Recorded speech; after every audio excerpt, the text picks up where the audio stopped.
Here we've got the bad exam paper. The front of the book is not completely filled in. Course name is incorrect. It's not CS, it's computer science, so give the full name.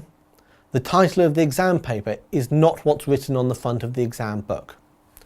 We've been asked to fill it in block capitals. We've not.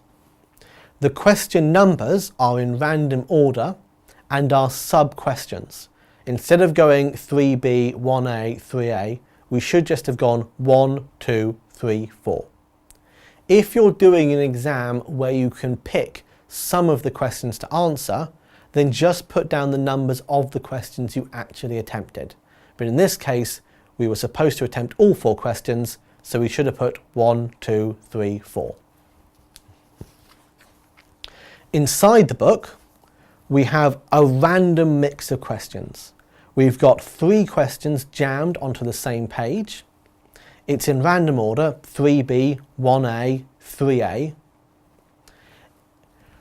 Within the individual questions, it's all smushed together. It just randomly scans through the whole thing, whereas these should have been 4 separate parts to address the 4 separate things mentioned in the question. We've not shown our working for question 1A. For 3A, we've started writing, decided that was a mistake, and instead of putting a single line through it, we've scribbled it out entirely. We cannot read this anymore, so there's no hope of getting partial marks for this stuff. Down here, we've written clearly and legibly, but we've crammed it into 2 lines of text to a single guideline. Don't do this.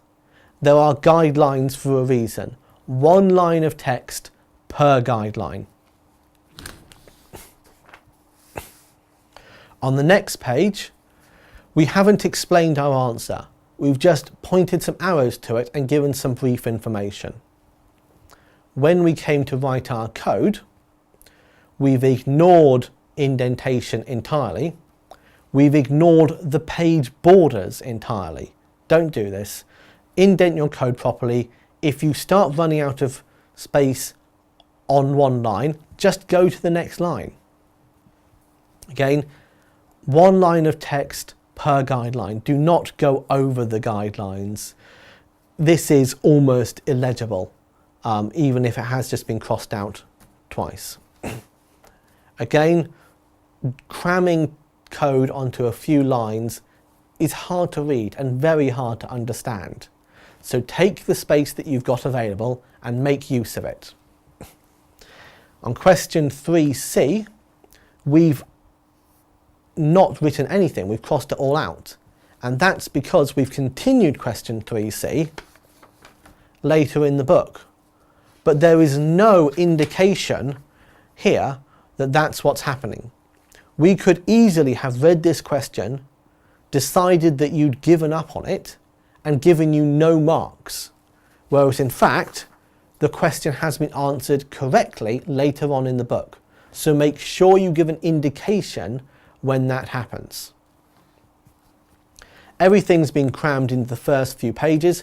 We could have made much better use of the rest of the book that we had available, spaced it out, made it easier to read. As I mentioned before, both of these books contain the same answers, but this book is going to end up with a better mark simply because we can actually find and read the answers.